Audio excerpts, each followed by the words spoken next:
Help me hit 7,000 subscribers. Support the video with a like and leave your thoughts in the comments. I read everyone. Thank you. I never thought a simple night out with friends could turn into a lesson I'd never forget. My name is Elliot, and I've been dating Clara for just over 2 years. Clara isn't the jealous type, or at least that's what I always believed. She's smart, funny, and has this way of lighting up every room she walks into. But that night, I was about to see a side of her I hadn't seen before. It started innocently. A small get-together at a friend's apartment. Music was playing softly, laughter bouncing off the walls, and everyone was just relaxing after a long week. Clara and I arrived together, hand in hand, me feeling confident, her looking effortlessly radiant. The evening was calm until I noticed Lila, Clara's best friend, leaning across the table to tell me about her new job. Lila's laugh was contagious, and I couldn't help but smile. "Congrats, Lila," I said warmly. "That's huge. You've worked so hard." She blushed, and the way she glanced at me made my chest tighten. It was innocent, just a compliment, yet the air seemed to shift. Clara, who had been chatting with another friend across the room, suddenly turned and gave me a look I hadn't seen before. A mixture of surprise, hurt, and something sharper, like a warning. "Elliot," she said, her voice low but unmistakable. "Why are you flirting with her?" "Flirt?" I blinked. "Flirt?" I was congratulating her. That's all. Clara's eyebrows knitted together.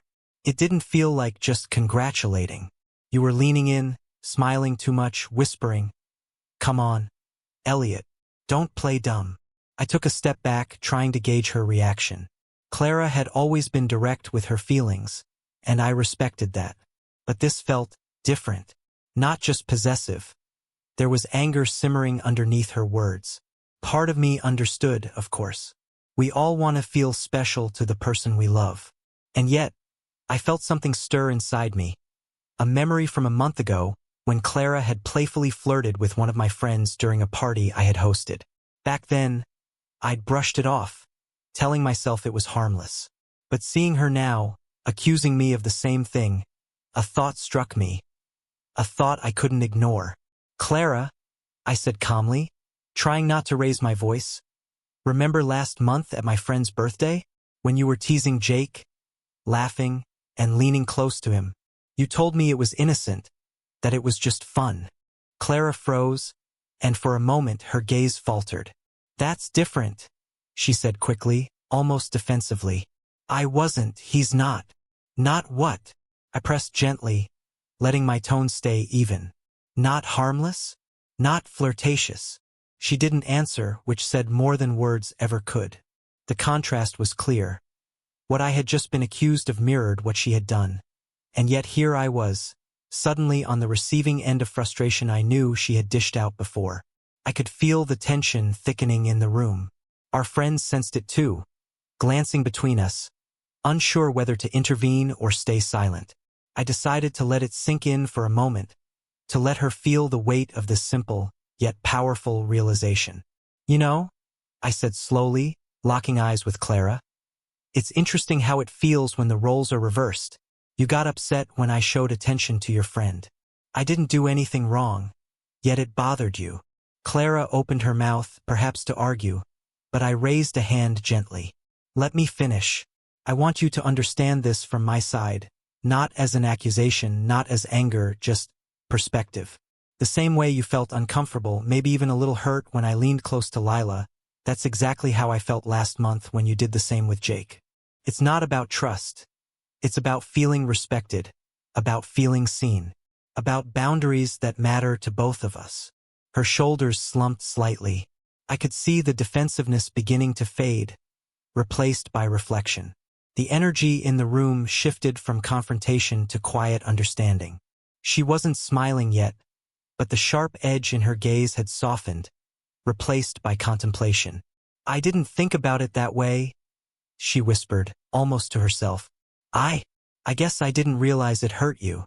I nodded, keeping my voice calm and warm. "It's not about blame. It's about learning how to respect each other, even in the small moments." How we respond to these little things shapes how we feel in the bigger picture. You know what I mean? Her eyes met mine, and there was a flicker of acknowledgement. She didn't say anything else immediately, but I knew the seed of understanding had been planted. Sometimes perspective is more powerful than any argument. We spent the rest of the evening with quieter interactions, closer in some ways than before. I could see Clara reflecting on her actions, and I felt a mix of relief and hope. Maybe this awkward, tense moment would become a turning point, one where we both started paying attention to the little things that mattered. And yet, deep down, I knew there was still a line to cross, a final piece that needed to fall into place. I just had to wait for the right moment. The next few days were interesting. Clara and I didn't have a full-blown argument, but there was a quiet tension between us. I noticed subtle changes, how she hesitated before reaching for my hand, how she kept glancing at me with that small, thoughtful frown. And I realized something important. The lesson wasn't over. The mirror I'd held up for her had made her pause, but it hadn't fully settled in yet. Friday night rolled around, and we were invited to another small gathering at Lila's place. My mind wrestled with whether I should approach the evening differently. I could act like nothing had happened, but I wanted clarity. I wanted to see if Clara could understand not just through words, but through action, the empathy that comes from truly stepping into someone else's shoes. When we arrived, laughter and chatter filled the room as usual. Lila greeted me with her bright smile, and I responded warmly, careful to keep things friendly. The evening flowed normally, with casual conversations and playful teasing. But then the moment arrived. I caught Clara's eye across the room, and she gave me that same look from the previous night, the mix of surprise and curiosity, tinged with lingering frustration. It was subtle, almost imperceptible, but I knew she was aware. And that's when I made my move, not in anger, not in spite, but as a gentle, reflective reminder. I leaned slightly closer to Milo, one of Lila's friends, and joked in a light, friendly manner, complimenting his guitar playing. Milo laughed, and I laughed with him, letting my hand brush briefly over his shoulder in a completely innocent gesture, but just enough for Clara to notice. Her eyes widened slightly, and I held her gaze across the room. No words needed. She knew exactly what I was doing. After a few moments, Clara's lips pressed into a thin line. Then she shook her head, half smiling, half exasperated. It wasn't anger this time, it was understanding. She got it. Finally, she got it. Later that night, once we were alone in the quiet of our apartment, Clara turned to me, her voice soft. "Elliot, I think I understand now. I saw what you were doing, and it hit me how I reacted last week. I overreacted. It wasn't fair to you." I smiled gently, feeling the tension drain from my shoulders. "Clara, it's not about blame. It's about learning. We all make mistakes, all of us. What matters is noticing them and doing better. That's all I wanted you to see." She nodded slowly, eyes glistening with a mix of relief and reflection. "I didn't realize. I guess I didn't think about how it felt from your side. I just got upset because I care, but I didn't stop to think that my reactions might be hurting you too." "That's the thing," I said, reaching out to hold her hand. "Caring is important, but understanding is everything. We have to see each other, not just our own feelings. Otherwise, we're just acting on assumptions, and assumptions never tell the full story." We sat together on the couch, hands entwined, letting the silence fill the space. But this time, it wasn't heavy or tense. It was calm, reflective, almost comforting. I could feel the subtle shift in Clara's energy, the recognition that relationships require both honesty and empathy, and that small actions carry weight far beyond what we imagine. Over the next few weeks, things changed. Clara became more mindful of her interactions, and I became more patient in explaining my own boundaries.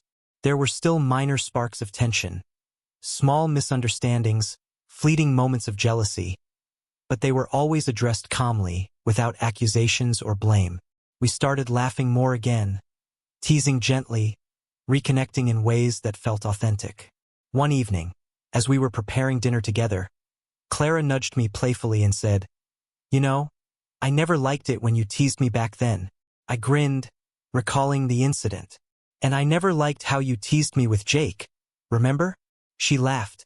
A genuine, warm laugh that filled the kitchen. Touché, Elliot. Touché.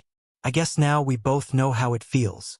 The lesson wasn't about control or winning or even proving a point. It was about respect, empathy, and understanding each other's feelings in the small, everyday moments. The night out, the glance, the subtle gestures, they all mattered more than we realized. And in learning that, Clara and I didn't just navigate a rough patch, we strengthened the foundation of trust and awareness in our relationship. Sometimes, it takes a mirror to reflect what we don't want to see, and sometimes it takes courage to look back with honesty. That night, I realized that love isn't about avoiding mistakes. It's about learning from them together, and that, perhaps, is the most important lesson any relationship can teach.